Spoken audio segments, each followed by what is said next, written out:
Colomba de Prosper Mérimée. 1. Vocero d'Uniolo. Dans les premiers jours du mois d'octobre 1810, le colonel Sir Thomas Neville, irlandais, officier distingué de l'armée anglaise, descendit avec sa fille à l'hôtel Beauvau à Marseille, au retour d'un voyage en Italie. L'admiration continue des voyageurs enthousiastes a produit une réaction et, pour se singulariser, beaucoup de touristes aujourd'hui prennent pour devise le Nil Admirari d'Horace. C'est à cette classe de voyageurs mécontents qu'appartenait Miss Lydia, fille unique du colonel. La transfiguration lui avait paru médiocre, le Vésuve en éruption à peine supérieur aux cheminées des usines de Birmingham. En somme, sa grande objection contre l'Italie était que ce pays manquait de couleur locale, de caractère. Explique qui pourra le sens de ces mots que je comprenais fort bien il y a quelques années et que je n'entends plus aujourd'hui. D'abord, Miss Lydia s'était flattée de trouver au-delà des Alpes des choses que personne n'aurait vues avant elle et dont elle pourrait parler avec les honnêtes gens, comme dit M. Jourdain. Mais bientôt, partout devancée par ses compatriotes et désespérant de rencontrer rien d'inconnu, elle se jeta dans le parti de l'opposition. Il est bien désagréable, en effet, de ne pouvoir parler des merveilles de l'Italie sans que quelqu'un ne vous dise « Vous connaissez sans doute ce Raphaël du Palais. Ah, c'est ce qu'il y a de plus beau en Italie. Et c'est justement ce qu'on a négligé de voir. » Comme il est trop long de tout voir, le plus simple, c'est de tout condamner de parti pris. À l'hôtel Beauvau, Miss Lydia eut un amer désappointement. Elle rapportait un joli croquis de la porte pélasgique ou cyclopéenne de Sény qu'elle croyait oubliée par les dessinateurs. Or, Lady Frances Fenwich, la rencontrant à Marseille, lui montra son album, où, entre un sonnet et une fleur desséchée, figurait la porte en question, enluminée à grand renfort de terre de Sienne.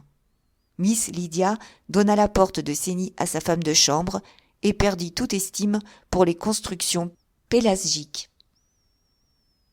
Ces tristes dispositions étaient partagées par le colonel Neville, qui, depuis la mort de sa femme, ne voyait les choses que par les yeux de Miss Lydia. Pour lui, l'Italie avait le tort immense d'avoir ennuyé sa fille, et par conséquent, c'était le plus ennuyeux pays du monde.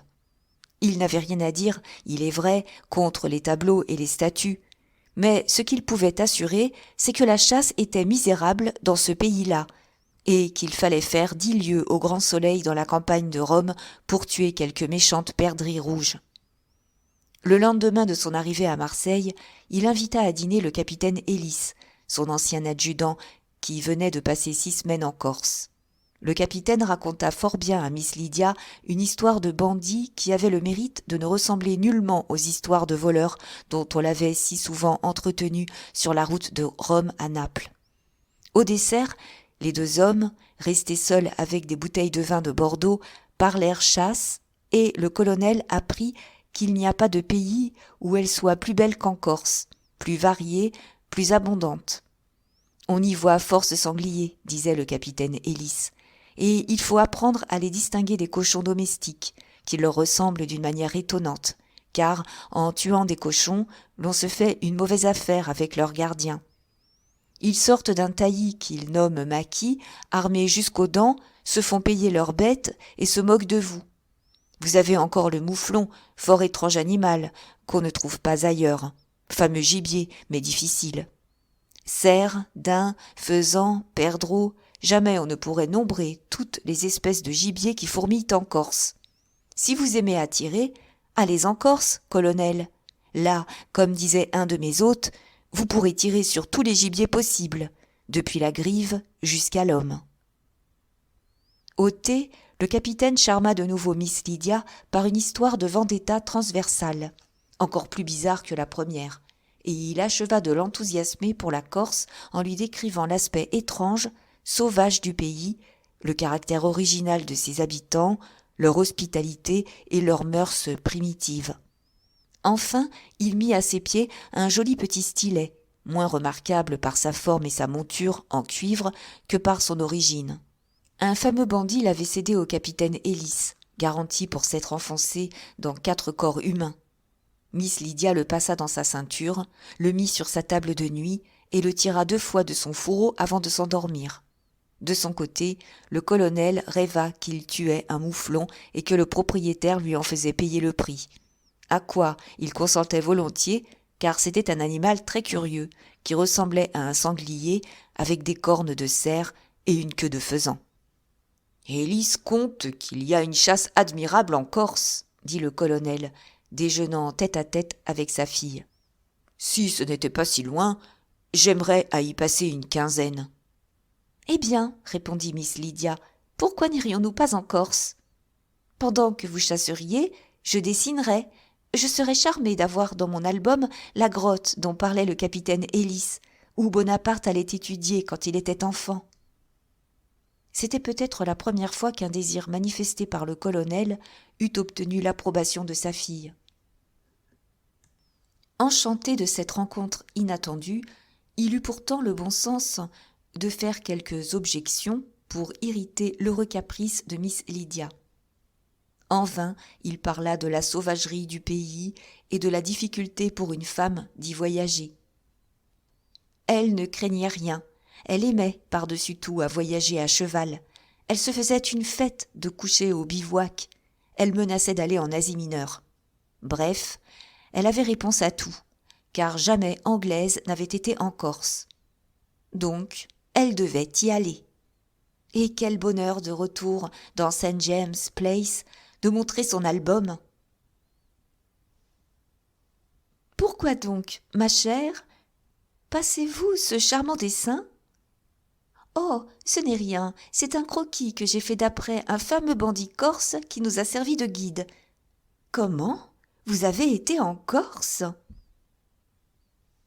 Les bateaux à vapeur n'existant point encore entre la France et la Corse, on s'enquit d'un navire en partance pour l'île que Miss Lydia se proposait de découvrir. Dès le jour même, le colonel écrivait à Paris pour décommander l'appartement qui devait le recevoir et fit marcher avec le patron d'une goélette corse qui allait faire voile pour Ajaccio. Il y avait 2 chambres telles quelles. On embarqua des provisions. Le patron jura qu'un vieux sien matelot était un cuisinier estimable et n'avait pas son pareil pour la bouillabaisse. Il promit que mademoiselle serait convenablement, qu'elle aurait bon vent, belle-mère. En outre, d'après les volontés de sa fille, le colonel stipula que le capitaine ne prendrait aucun passager et qu'il s'arrangerait pour raser les côtes de l'île de façon qu'on pût jouir de la vue des montagnes. 2. Au jour fixé pour le départ, tout était emballé, embarqué dès le matin. La goélette devait partir avec la brise du soir. En attendant, le colonel se promenait avec sa fille sur la Canebière. Lorsque le patron l'aborda pour lui demander la permission de prendre à son bord un de ses parents, c'est-à-dire le petit cousin du parrain de son fils aîné, lequel, retournant en Corse, son pays natal, pour affaires pressantes, ne pouvait trouver de navire pour le passer. « C'est un charmant garçon », ajouta le capitaine Mattei, militaire, officier aux chasseurs à pied de la garde, et qui serait déjà colonel si l'autre était encore empereur. « Puisque c'est un militaire, dit le colonel. Il allait ajouter « Je consens volontiers à ce qu'il vienne avec nous ». Mais Miss Lydia s'écria en anglais. « Un officier d'infanterie ?» Son père ayant servi dans la cavalerie, elle avait du mépris pour toute autre arme. « Un homme sans éducation peut-être, qui aura le mal de mer et qui nous gâtera tout le plaisir de la traversée ?» Le patron n'entendait pas un mot d'anglais, mais il parut comprendre ce que disait Miss Lydia à la petite moue de sa jolie bouche, et il commença un éloge en 3 points de son parent qu'il termina en assurant que c'était un homme très comme il faut, d'une famille de caporaux, et qu'il ne gênerait en rien monsieur le colonel, car lui, patron, se chargeait de le loger dans un coin où l'on ne s'apercevrait pas de sa présence. Le colonel et Miss Neville trouvèrent singulier qu'il y eût en Corse des familles où l'on fût ainsi caporal de père en fils.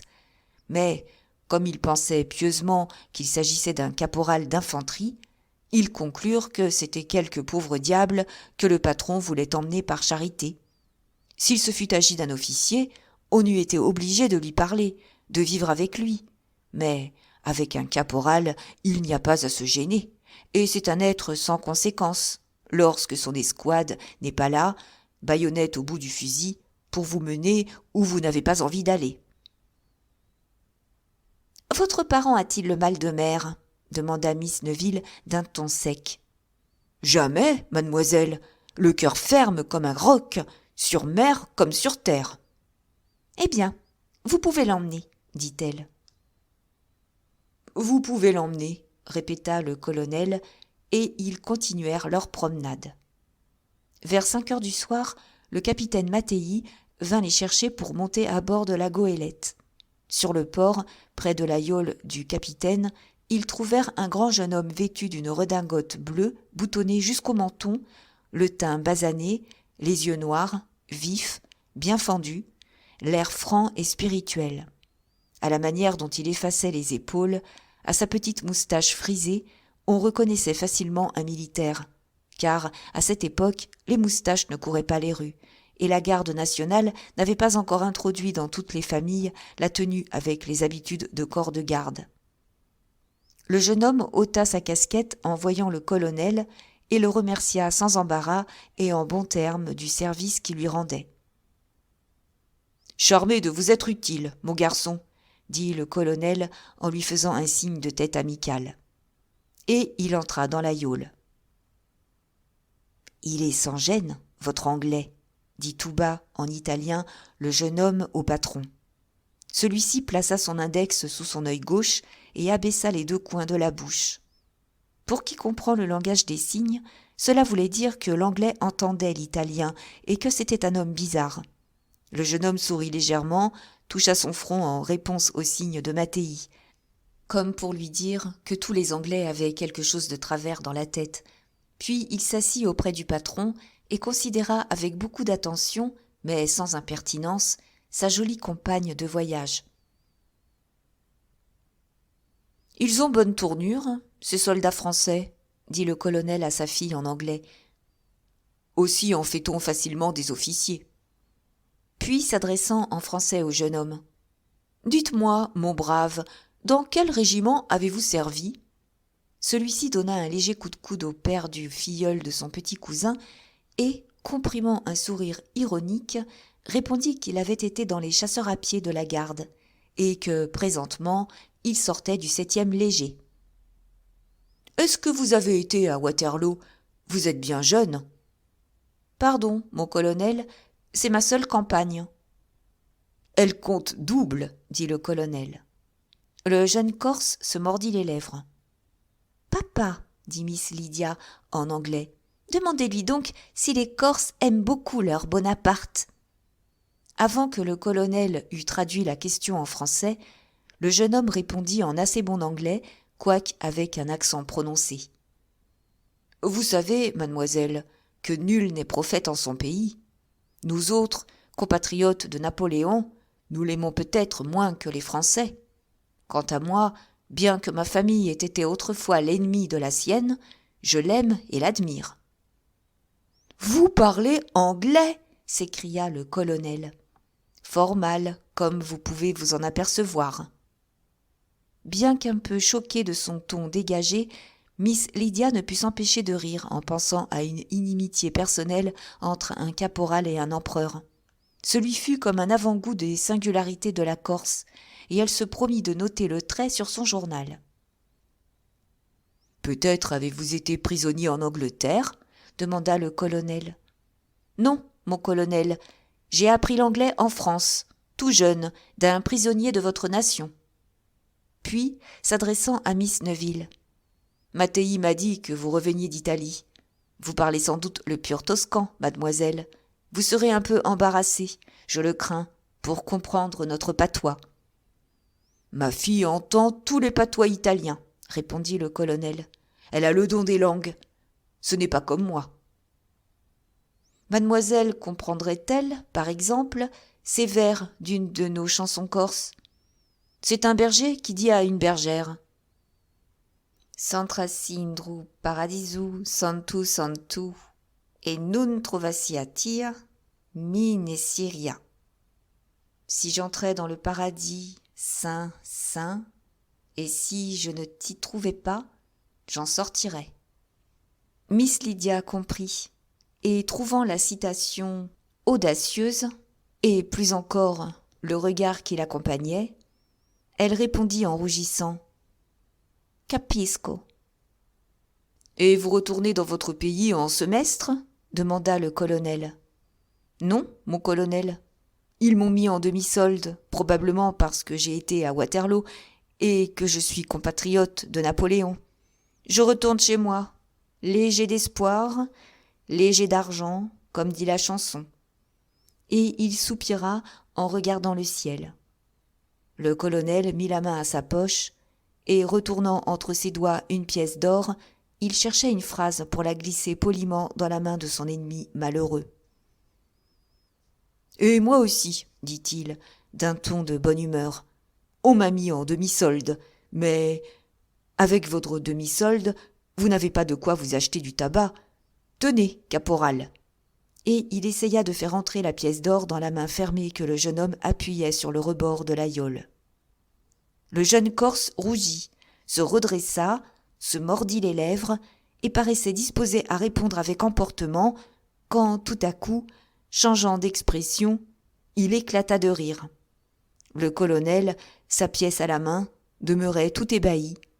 « Colonel, dit le jeune homme, reprenant son sérieux, permettez-moi de vous donner 2 avis. Le premier, c'est de ne jamais offrir de l'argent à un Corse, car il y a de mes compatriotes assez impolis pour vous le jeter à la tête. Le second, c'est de ne pas donner aux gens des titres qu'ils ne réclament point. Vous m'appelez caporal et je suis lieutenant. Sans doute, la différence n'est pas bien grande, mais... »« Lieutenant » s'écria sir Thomas. « Lieutenant !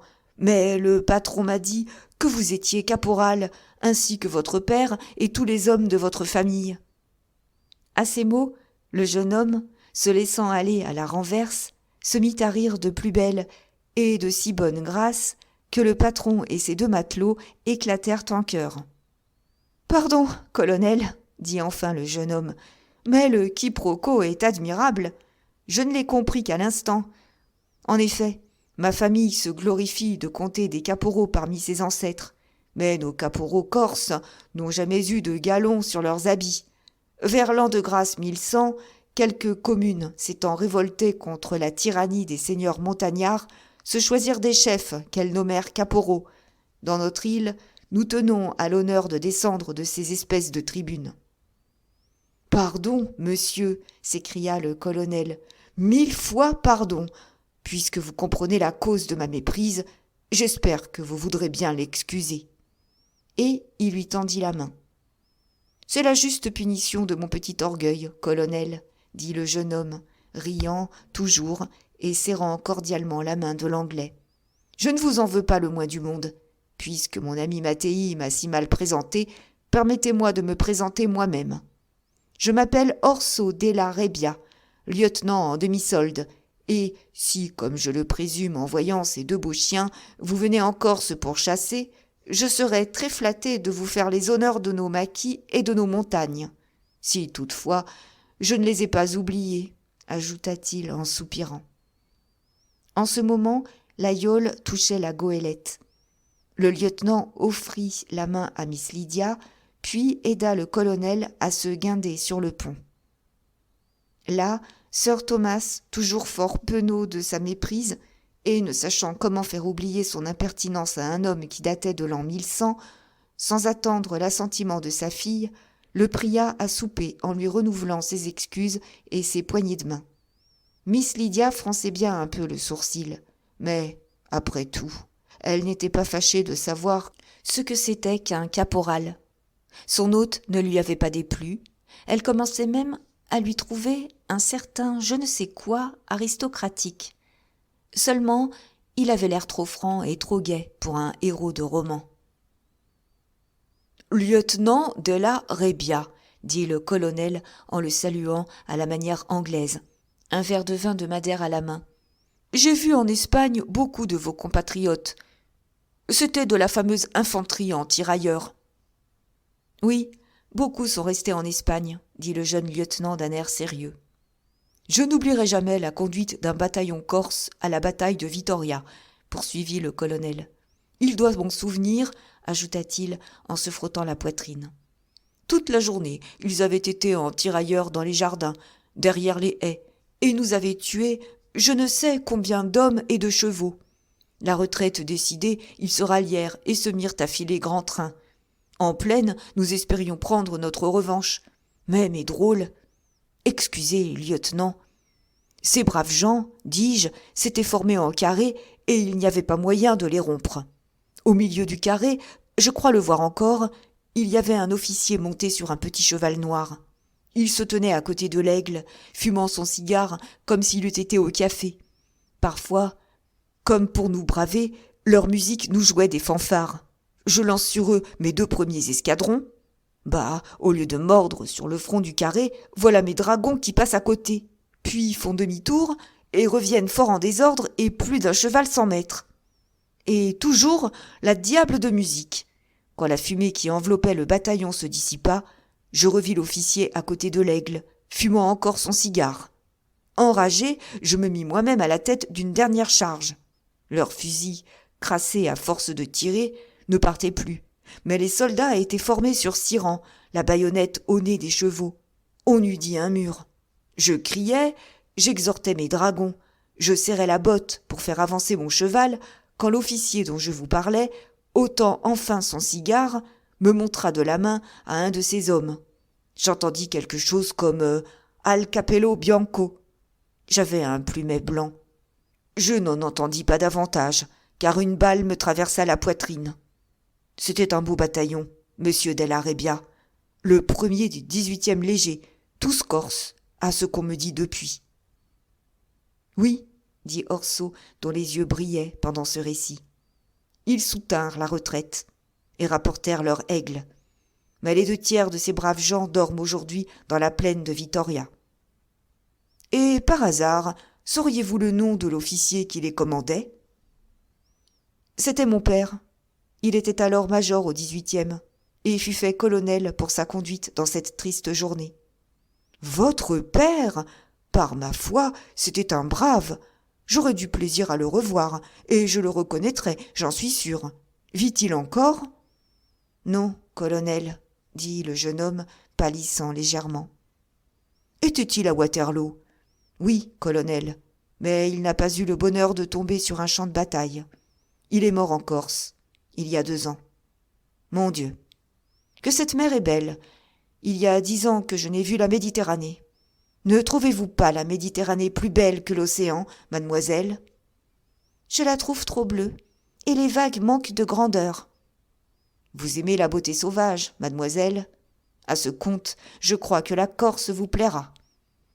Ma fille, dit le colonel, aime tout ce qui est extraordinaire. C'est pourquoi l'Italie ne lui a guère plu. Je ne connais de l'Italie, dit Orso, que Pise, où j'ai passé quelque temps au collège. Mais je ne puis penser sans admiration au Campo Santo, au Dôme, à la tour penchée, au Campo Santo surtout. Vous vous rappelez la mort d'Orcagna ? Je crois que je pourrais la dessiner, tant elle est restée gravée dans ma mémoire. Miss Lydia craignit que monsieur le lieutenant ne s'engageât dans une tirade d'enthousiasme. « C'est très joli, dit-elle en bâillant. « Pardon, mon père, j'ai un peu mal à la tête, je vais descendre dans ma chambre. » Elle baisa son père sur le front, fit un signe de tête majestueux à Orso et disparut. Les 2 hommes causèrent alors chasse et guerre.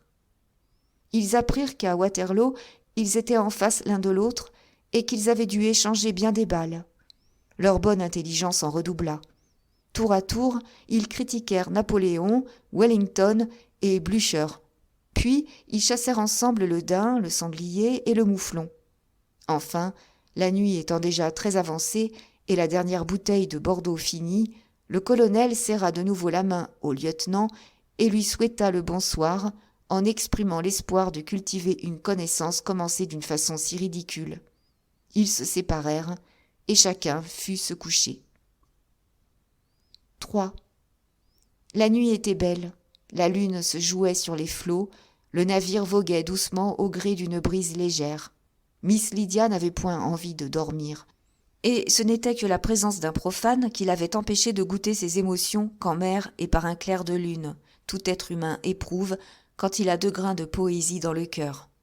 Lorsqu'elle jugea que le jeune lieutenant dormait sur les 2 oreilles, comme un être prosaïque qu'il était, elle se leva, prit une pelisse, éveilla sa femme de chambre et monta sur le pont. Il n'y avait personne qu'un matelot au gouvernail, lequel chantait une espèce de complainte dans le dialecte corse, sur un air sauvage et monotone. Dans le calme de la nuit, cette musique étrange avait son charme.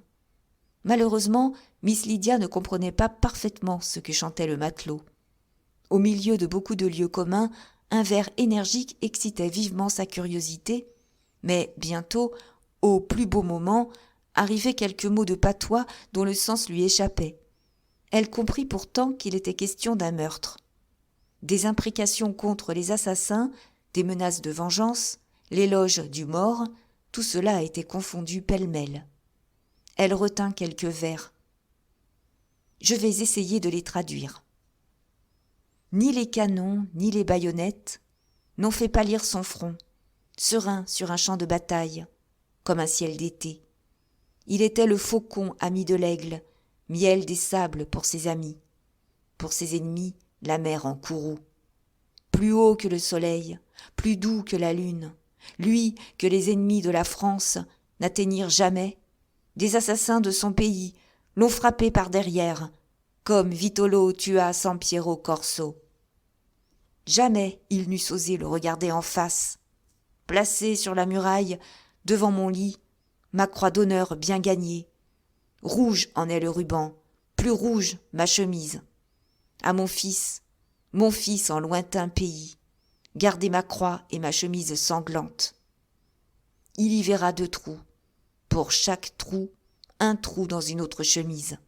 Mais la vengeance sera-t-elle faite alors ? Il me faut la main qui a tiré, l'œil qui a visé, le cœur qui a pensé. Le matelot s'arrêta tout à coup. « Pourquoi ne continuez-vous pas, mon ami ?» demanda Miss Neville. Le matelot, d'un mouvement de tête, lui montra une figure qui sortait du grand panneau de la goélette. C'était Orso qui venait jouir du clair de lune. « Achevez donc votre complainte, » dit Miss Lydia. « Elle me faisait grand plaisir. » Le matelot se pencha vers elle et dit fort bas « Je ne donne le Rimenco à personne. » « Comment le... » Le matelot, sans répondre, se mit à siffler. « Je vous prends à admirer notre Méditerranée, Miss Neville, » dit Orso, s'avançant vers elle. « Convenez qu'on ne voit point ailleurs cette lune-ci. » Je ne la regardais pas. J'étais tout occupée à étudier le Corse. Ce matelot, qui chantait une complainte des plus tragiques, s'est arrêté au plus beau moment. Le matelot se baissa comme pour mieux lire sur la boussole et tira rudement la pelisse de Miss Neville. Il était évident que sa complainte ne pouvait être chantée devant le lieutenant Orso. « Que chantais-tu là, Paolo Franz ?» dit Orso. « Est-ce une balata? Un vocero ?»« Mademoiselle te comprend et voudrait entendre la fin. »« Je l'ai oublié, Ors Anton, » dit le matelot. Et sur le champ, il se mit à entonner à tue-tête un cantique à la Vierge. Miss Lydia écouta le cantique avec distraction et ne pressa pas davantage le chanteur, se promettant bien toutefois de savoir plus tard le mot de l'énigme. Mais sa femme de chambre, qui, étant de Florence, ne comprenait pas mieux que sa maîtresse le dialecte corse, était aussi curieuse de s'instruire. Et s'adressant à Orso avant que celle-ci pût l'avertir par un coup de coude, « Monsieur le capitaine, dit-elle, que veut dire donner le Rimbecco ?»« Le Rimbecco ?» dit Orso. « Mais c'est faire la plus mortelle injure à un Corse. C'est lui reprocher de ne pas s'être vengé. Qui vous a parlé de Rimbecco ?»« C'est hier à Marseille, répondit Miss Lydia avec empressement, que le patron de la goélette s'est servi de ce mot. Et de qui parlait-il ? Demanda Orso avec vivacité. Oh, il nous contait une vieille histoire, du temps de... Oui, je crois que c'était à propos de Vanina d'Ornano. La mort de Vanina, je le suppose, mademoiselle, ne vous a pas fait beaucoup aimer notre héros, le brave Sampiero. Mais trouvez-vous que ce soit bien héroïque ? Son crime a pour excuse les mœurs sauvages du temps. Et puis, Sampiero faisait une guerre à mort aux Génois.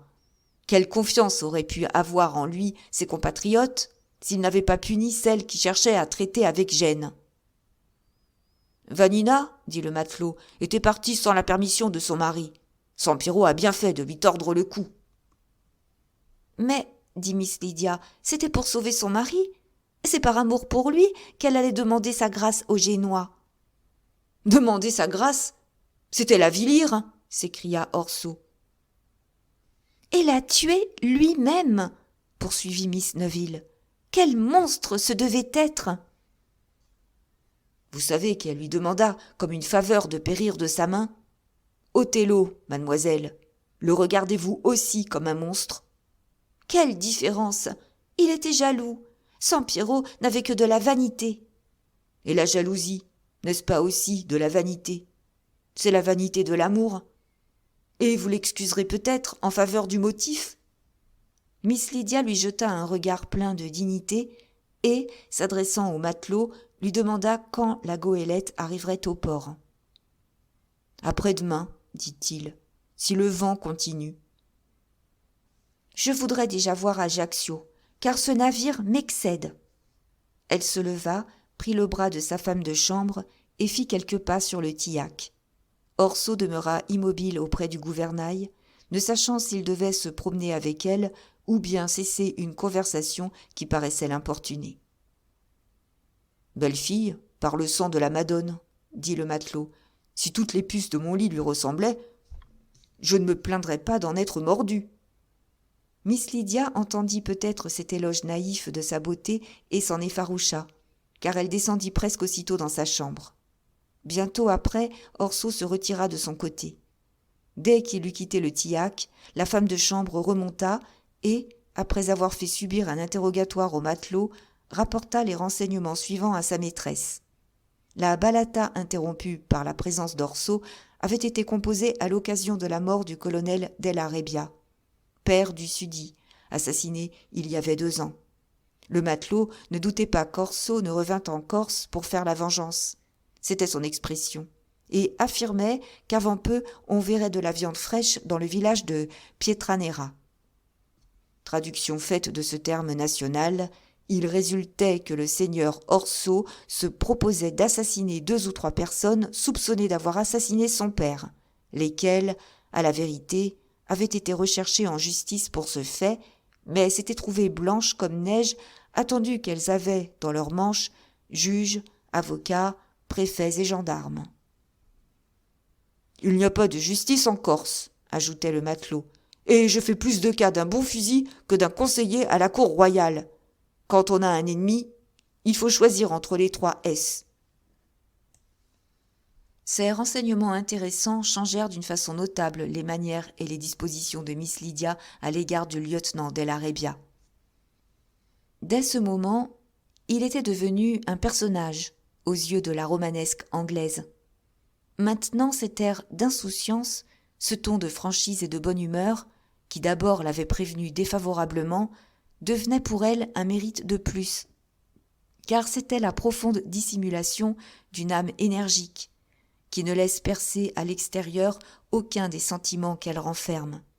Orso lui parut une espèce de fiesque, cachant de vastes desseins sous une apparence de légèreté, et, quoiqu'il soit moins beau de tuer quelque coquin que de délivrer sa patrie, cependant une belle vengeance est belle, et d'ailleurs les femmes aiment assez qu'un héros ne soit pas homme politique.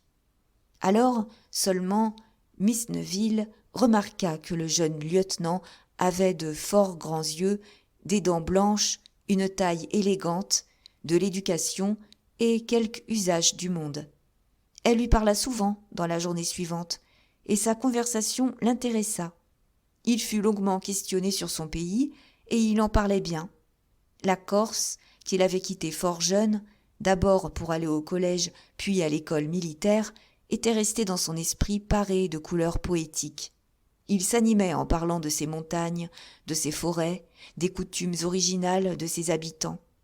Comme on peut le penser, le mot de vengeance se présenta plus d'une fois dans ses récits, car il est impossible de parler des Corses sans attaquer ou sans justifier leur passion proverbiale. Orso surprit un peu Miss Neville en condamnant d'une manière générale les haines interminables de ses compatriotes. Chez les paysans, toutefois, il cherchait à les excuser et prétendait que la vendette est le duel des pauvres. « Cela est si vrai, disait-il, qu'on ne s'assassine qu'après un défi en règle. Garde-toi, je me garde. Telles sont les paroles sacramentelles qu'échangent des ennemis avant de se tendre des embuscades l'un à l'autre. Il y a plus d'assassinats chez nous, ajoutait-il, que partout ailleurs. Mais jamais vous ne trouverez une cause ignoble à ces crimes. Nous avons, il est vrai, beaucoup de meurtriers, mais pas un voleur. » Lorsqu'il prononçait les mots de vengeance et de meurtre, Miss Lydia le regardait attentivement, mais sans découvrir sur ses traits la moindre trace d'émotion. Comme elle avait décidé qu'il avait la force d'âme nécessaire pour se rendre impénétrable à tous les yeux, les siens exceptés, bien entendu, elle continua de croire fermement que les mânes du colonel Della Rebbia n'attendraient pas longtemps la satisfaction qu'il réclamait. Déjà, la goélette était en vue de la Corse. Le patron nommait les points principaux de la côte, et bien qu'ils fussent tous parfaitement inconnus à Miss Lydia, elle trouvait quelque plaisir à savoir leurs noms. Rien de plus ennuyeux qu'un paysage anonyme. Parfois, la longue vue du colonel faisait apercevoir quelque insulaire, vêtu de drap brun, armé d'un long fusil, monté sur un petit cheval, et galopant sur des pentes rapides. Miss Lydia, dans chacun, croyait voir un bandit, ou bien un fils allant venger la mort de son père. Mais Orso assurait que c'était quelque paisible habitant du bourg voisin voyageant pour ses affaires, qu'il portait un fusil moins par nécessité que par galanterie, par mode, de même qu'un dandy ne sort qu'avec une canne élégante. Bien qu'un fusil soit une arme moins noble et moins poétique qu'un stylet, Miss Lydia trouvait que, pour un homme, cela était plus élégant qu'une canne, et elle se rappelait que tous les héros de Lord Byron meurent d'une balle, et non d'un classique poignard. Après 3 jours de navigation, on se trouva devant les Sanguinaires, et le magnifique panorama du golfe d'Ajaccio se développa aux yeux de nos voyageurs. C'est avec raison qu'on le compare à la baie de Naples. Et au moment où la goélette entrait dans le port, un maquis en feu, couvrant de fumée la Punta di Girato, rappelait le Vésuve et ajoutait à la ressemblance. Pour qu'elle fût complète, il faudrait qu'une armée d'Attila vînt s'abattre sur les environs de Naples, car tout est mort et désert autour d'Ajaccio. Au lieu de ces élégantes fabriques qu'on découvre de tous côtés depuis Castellamare jusqu'au cap Misène, on ne voit, autour du golfe d'Ajaccio, que de sombres maquis et, derrière, des montagnes pelées. Pas une villa, pas une habitation. Seulement, çà et là, sur les hauteurs autour de la ville, quelques constructions blanches se détachent isolées sur un fond de verdure. Ce sont des chapelles funéraires, des tombeaux de famille. Tout dans ce paysage est d'une beauté grave et triste. L'aspect de la ville, surtout à cette époque, augmentait encore l'impression causée par la solitude de ses alentours.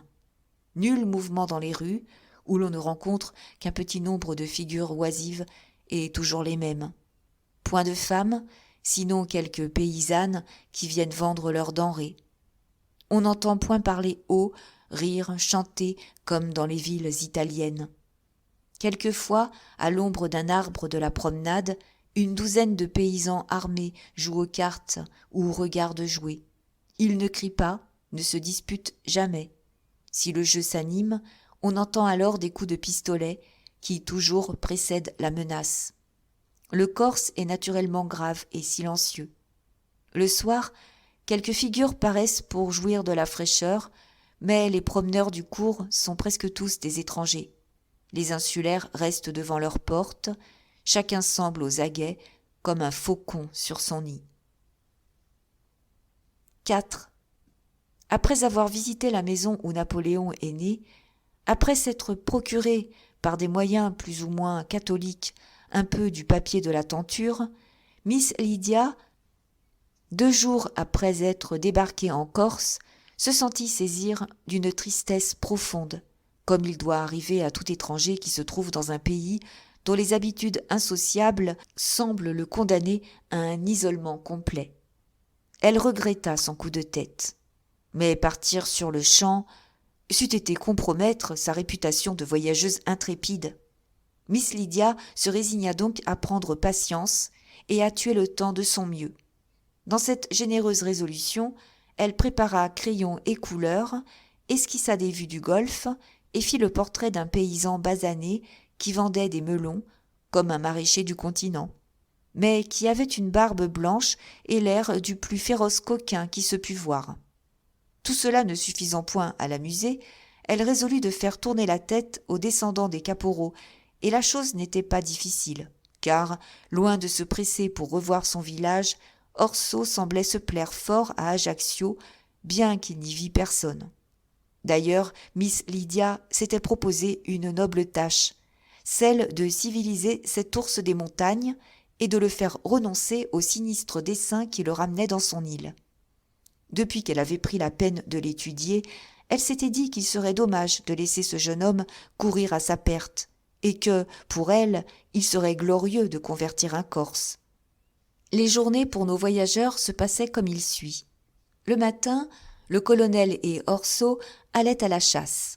Miss Lydia dessinait ou écrivait à ses amis, afin de pouvoir dater ses lettres d'Ajaccio. Vers 6 heures, les hommes revenaient, chargés de gibier. On dînait, Miss Lydia chantait, le colonel s'endormait, et les jeunes gens demeuraient fort tard à causer. Je ne sais quelle formalité de passeport avait obligé le colonel Neuville à faire une visite au préfet. Celui-ci, qui s'ennuyait fort, ainsi que la plupart de ses collègues, avait été ravi d'apprendre l'arrivée d'un Anglais, riche, homme du monde et père d'une jolie fille. Aussi, il l'avait parfaitement reçu et accablé d'offres de service. De plus, fort peu de jours après, il vint lui rendre sa visite. Le colonel, qui venait de sortir de table, était confortablement étendu sur le sofa, tout près de s'endormir. Sa fille chantait devant un piano délabré. Orso tournait les feuillets de son cahier de musique et regardait les épaules et les cheveux blonds de la virtuose. On annonça monsieur le préfet. Le piano se tut, le colonel se leva, se frotta les yeux et présenta le préfet à sa fille. « Je ne vous présente pas monsieur Della Rebbia, dit-il, car vous le connaissez sans doute. »« Monsieur est le fils du colonel Della Rebbia ?» demanda le préfet d'un air légèrement embarrassé. « Oui, monsieur, » répondit Orso. « J'ai eu l'honneur de connaître monsieur votre père. » Les lieux communs de conversation s'épuisèrent bientôt. Malgré lui, le colonel bâillait assez fréquemment. En sa qualité de libéral, Orso ne voulait point parler à un satellite du pouvoir. Miss Lydia soutenait seule la conversation. De son côté, le préfet ne la laissait pas languir, et il était évident qu'il avait un vif plaisir à parler de Paris et du monde à une femme qui connaissait toutes les notabilités de la société européenne. De temps en temps, et tout en parlant, il observait Orso avec une curiosité singulière. « C'est sur le continent que vous avez connu monsieur Della Rebbia ?» demanda-t-il à Miss Lydia. Miss Lydia répondit avec quelque embarras qu'elle avait fait sa connaissance sur le navire qui les avait amenés en Corse. « C'est un jeune homme très comme il faut, » dit le préfet à mi-voix. « Et vous a-t-il dit, continua-t-il encore plus bas, dans quelle intention il revient en Corse ?» Miss Lydia prit son air majestueux.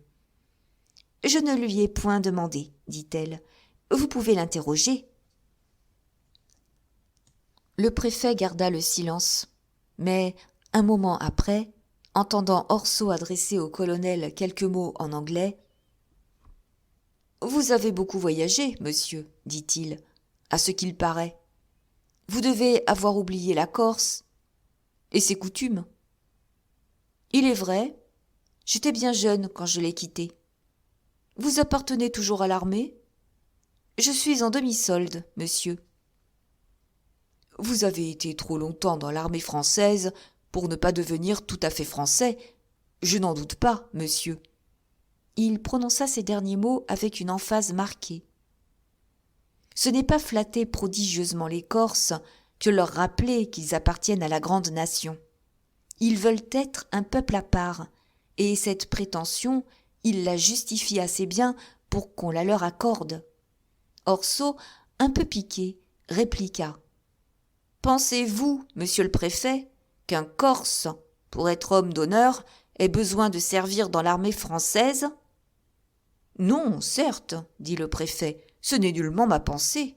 Je parle seulement de certaines coutumes de ce pays-ci, dont quelques-unes ne sont pas telles qu'un administrateur voudrait les voir. » Il appuya sur ce mot « coutume » et prit l'expression la plus grave que sa figure comportait.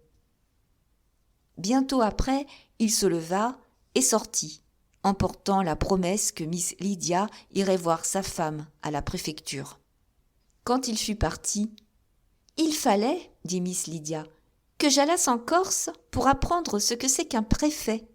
Celui-ci me paraît assez aimable. »« Pour moi, dit Orso, je n'en saurais dire autant, et je le trouve bien singulier avec son air emphatique et mystérieux. » Le colonel était plus qu'assoupi. Miss Lydia jeta un coup d'œil de son côté et, baissant la voix, « Et moi, je trouve, dit-elle, qu'il n'est pas si mystérieux que vous le prétendez, car je crois l'avoir compris. »« Vous êtes assurément bien perspicace, Miss Neville, et si vous voyez quelque esprit dans ce qu'il vient de dire, il faut assurément que vous l'y ayez mis. » C'est une phrase du marquis de Mascarille, monsieur de l'Arébia, je crois. Mais voulez-vous que je vous donne une preuve de ma pénétration ? Je suis un peu sorcière, et je sais ce que pensent les gens que j'ai vus 2 fois. Mon Dieu, vous m'effrayez. Si vous saviez lire dans ma pensée, je ne sais si je devrais en être content ou affligé. Monsieur de l'Arébia, continua Miss Lydia en rougissant, nous ne nous connaissons que depuis quelques jours, mais en mer et dans les pays barbares, vous m'excuserez, je l'espère, dans les pays barbares, on devient ami plus vite que dans le monde. Ainsi, ne vous étonnez pas si je vous parle en ami de choses un peu bien intimes, et dont peut-être un étranger ne devrait pas se mêler. Oh, ne dites pas ce mot-là, Miss Neville. L'autre me plaisait bien mieux. Eh bien, monsieur, je dois vous dire que, sans avoir cherché à savoir vos secrets, je me trouve les avoir appris en partie, et il y en a qui m'affligent. Je sais, monsieur, le malheur qui a frappé votre famille. On m'a beaucoup parlé du caractère vindicatif de vos compatriotes et de leur manière de se venger. N'est-ce pas à cela que le préfet faisait allusion ? Miss Lydia peut-elle penser ? Et Orso devint pâle comme la mort. Non, monsieur de l'Arébia, dit-elle en l'interrompant, je sais que vous êtes un gentleman plein d'honneur. Vous m'avez dit vous-même qu'il n'y avait plus dans votre pays que les gens du peuple qui connussent la vendette, qu'il vous plaît d'appeler une forme de duel. Me croiriez-vous donc capable de devenir jamais un assassin ? Puisque je vous parle de cela, monsieur Orso, vous devez bien voir que je ne doute pas de vous, et si je vous ai parlé, poursuivit-elle en baissant les yeux, c'est que j'ai compris que de retour dans votre pays, entouré peut-être de préjugés barbares, vous seriez bien aise de savoir qu'il y a quelqu'un qui vous estime pour votre courage à leur résister. Allons, dit-elle en se levant, ne parlons plus de ces vilaines choses-là. Elles me font mal à la tête, et d'ailleurs il est bien tard. Vous ne m'en voulez pas ? Bonsoir, à l'anglaise. Et elle lui tendit la main.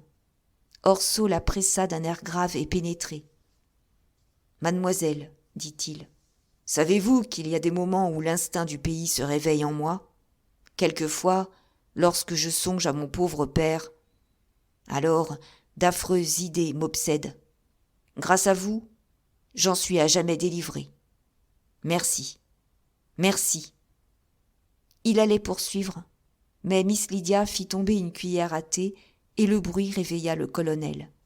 « De l'Arabia, demain à 5 heures en chasse. Soyez exact. »« Oui, mon colonel. » 5. Le lendemain, un peu avant le retour des chasseurs, Miss Neville, revenant d'une promenade au bord de la mer, regagnait l'auberge avec sa femme de chambre, lorsqu'elle remarqua une jeune femme vêtue de noir, montée sur un cheval de petite taille, mais vigoureux, qui entrait dans la ville. Elle était suivie d'une espèce de paysan, à cheval aussi, en veste de drap brun trouée au coude, une gourde en bandoulière, un pistolet pendant à la ceinture, à la main un fusil dont la crosse reposait dans une poche de cuir attachée à l'arçon de la selle. Bref, en costume complet de brigand de mélodrame ou de bourgeois corse en voyage. La beauté remarquable de la femme attira d'abord l'attention de Miss Neville. Elle paraissait avoir une vingtaine d'années. Elle était grande, blanche, les yeux bleu foncé, la bouche rose, les dents comme de l'émail. Dans son expression, on lisait à la fois l'orgueil, l'inquiétude et la tristesse. Sur la tête, elle portait ce voile de soie noire nommé mezzaro, que les Génois ont introduit en Corse et qui sied si bien aux femmes. De longues nattes de cheveux châtains lui formaient comme un turban autour de la tête. Son costume était propre, mais de la plus grande simplicité. Miss Neville eut tout le temps de la considérer, car la dame au mezzaro s'était arrêtée dans la rue à questionner quelqu'un avec beaucoup d'intérêt, comme il semblait à l'expression de ses yeux. Puis, sur la réponse qui lui fut faite, elle donna un coup de houssine à sa monture et, prenant le grand trot, ne s'arrêta qu'à la porte de l'hôtel où logeaient sir Thomas Neville et Orso. Là, après avoir échangé quelques mots avec l'hôte, la jeune femme sauta lestement à bas de son cheval et s'assit sur un banc de pierre à côté de la porte d'entrée, tandis que son écuyer conduisait les chevaux à l'écurie.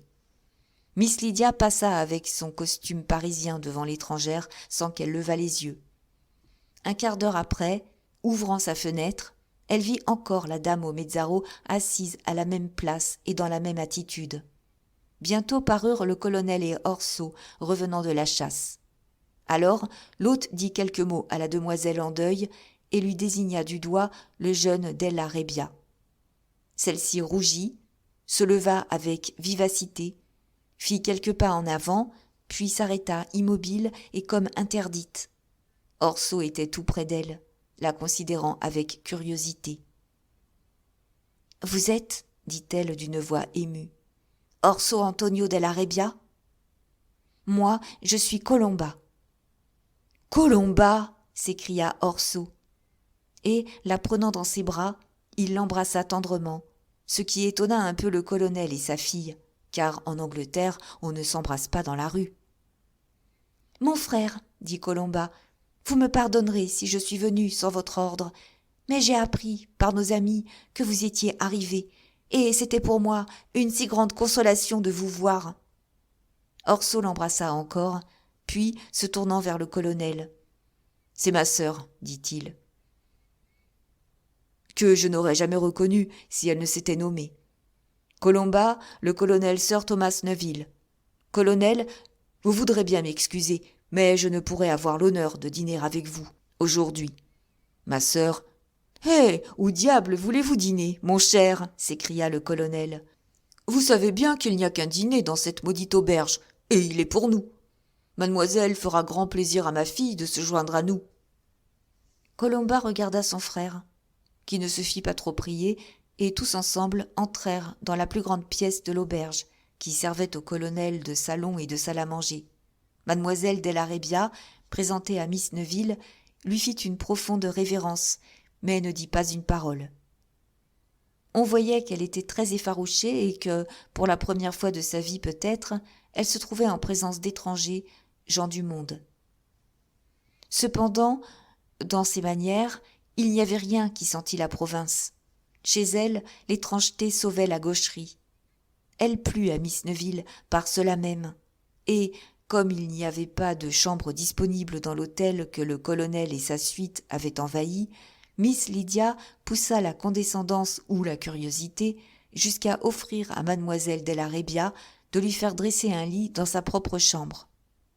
Colomba balbutia quelques mots de remerciement et s'empressa de suivre la femme de chambre de Miss Neville pour faire à sa toilette les petits arrangements que rend nécessaire un voyage à cheval par la poussière et le soleil. En rentrant dans le salon, elle s'arrêta devant les fusils du colonel, que les chasseurs venaient de déposer dans un coin. « Les belles armes, dit-elle. Sont-elles à vous, mon frère ? » ?»« Non, ce sont des fusils anglais, au colonel. Ils sont aussi bons qu'ils sont beaux. »« Je voudrais bien, dit Colomba, que vous en eussiez un semblable. »« Il y en a certainement un dans ces trois-là qui appartient à Della Rebbia, s'écria le colonel.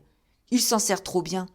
Aujourd'hui, 14 coups de fusil, 14 pièces. » Aussitôt s'établit un combat de générosité, dans lequel Orso fut vaincu, à la grande satisfaction de sa sœur, comme il était facile de s'en apercevoir à l'expression de joie enfantine qui brilla tout d'un coup sur son visage, tout à l'heure si sérieux. « Choisissez, mon cher, disait le colonel. Orso refusait. « Eh bien, mademoiselle votre sœur choisira pour vous. » Colomba ne se le fit pas dire deux fois. Elle prit le moins orné des fusils, mais c'était un excellent Manton de gros calibre. « Celui-ci, dit-elle, doit bien porter la balle. » Son frère s'embarrassait dans ses remerciements lorsque le dîner parut fort à propos pour le tirer d'affaire. Miss Lydia fut charmée de voir que Colomba, qui avait fait quelque résistance pour se mettre à table et qui n'avait cédé que sur un regard de son frère, faisait en bonne catholique le signe de la croix avant de manger.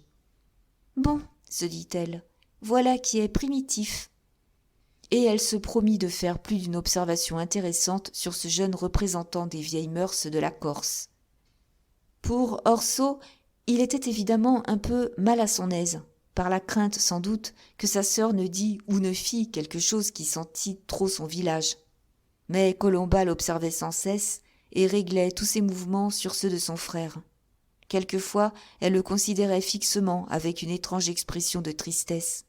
Et alors, si les yeux d'Orso rencontraient les siens, il était le premier à détourner ses regards, comme s'il eût voulu se soustraire à une question que sa sœur lui adressait mentalement et qu'il comprenait trop bien. On parlait français, car le colonel s'exprimait fort mal en italien. Colomba entendait le français et prononçait même assez bien le peu de mots qu'elle était forcée d'échanger avec ses hôtes. Après le dîner, le colonel, qui avait remarqué l'espèce de contrainte qui régnait entre le frère et la sœur, demanda avec sa franchise ordinaire à Orso s'il ne désirait point causer seul avec mademoiselle Colomba, offrant dans ce cas de passer avec sa fille dans la pièce voisine. Mais Orso se hâta de le remercier et de dire qu'ils auraient bien le temps de causer à Pietranera. C'était le nom du village où il devait faire sa résidence. Le colonel prit donc sa place accoutumée sur le sofa et Miss Neville, après avoir essayé plusieurs sujets de conversation, désespérant de faire parler la belle Colomba, pria Orso de lui lire un chant du Dante. C'était son poète favori. Orso choisit le chant de l'enfer, où se trouve l'épisode de Francesca da Rimini, et se mit à lire, accentuant de son mieux ces sublimes tercets qui expriment si bien le danger de lire à deux un livre d'amour. À mesure qu'il lisait, Colomba se rapprochait de la table, relevait la tête, qu'elle avait tenue baissée. Ses prunelles dilatées brillaient d'un feu extraordinaire. Elle rougissait et pâlissait tour à tour. Elle s'agitait convulsivement sur sa chaise. Admirable organisation italienne qui, pour comprendre la poésie, n'a pas besoin qu'un pédant lui en démontre les beautés.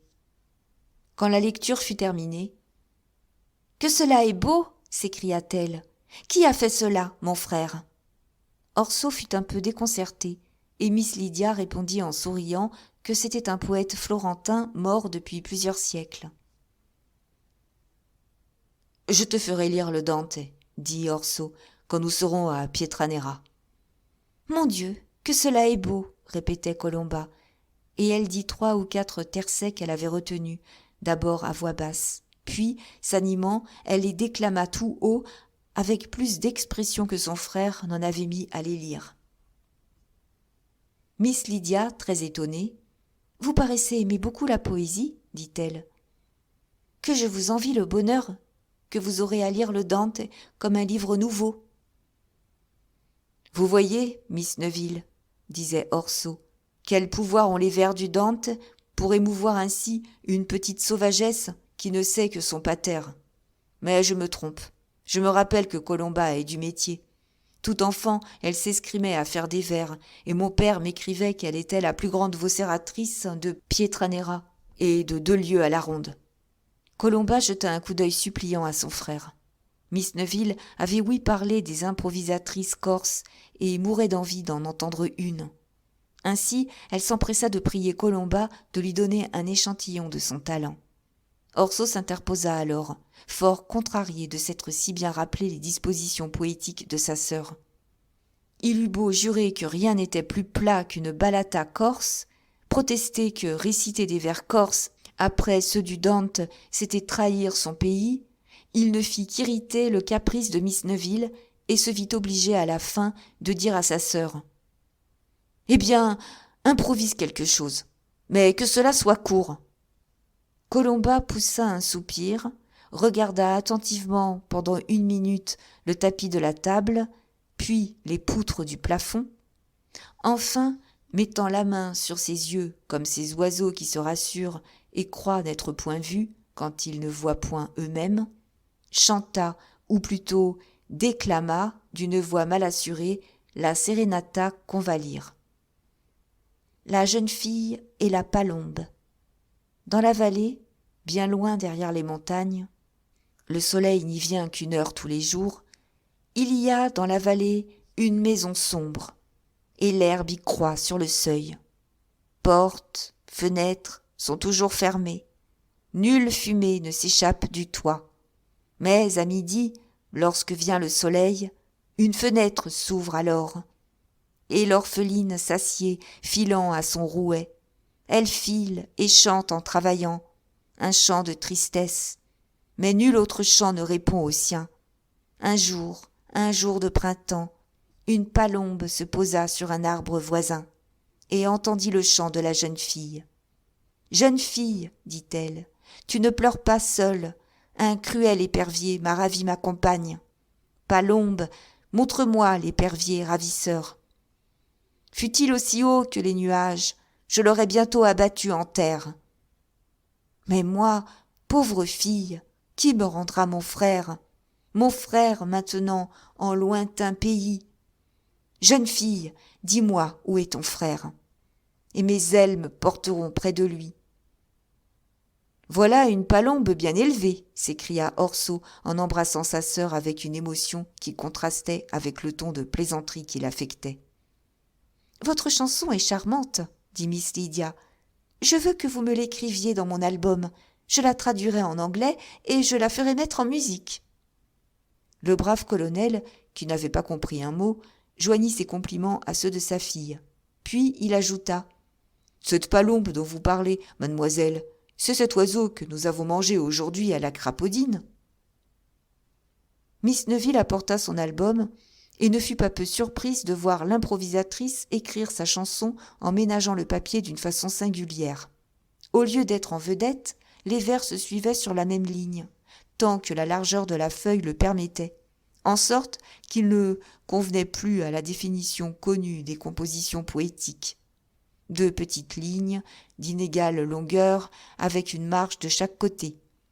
Il y avait bien encore quelques observations à faire sur l'orthographe un peu capricieuse de mademoiselle Colomba, qui, plus d'une fois, fit sourire Miss Neville, tandis que la vanité fraternelle d'Orso était au supplice. L'heure de dormir étant arrivée, les 2 jeunes filles se retirèrent dans leur chambre.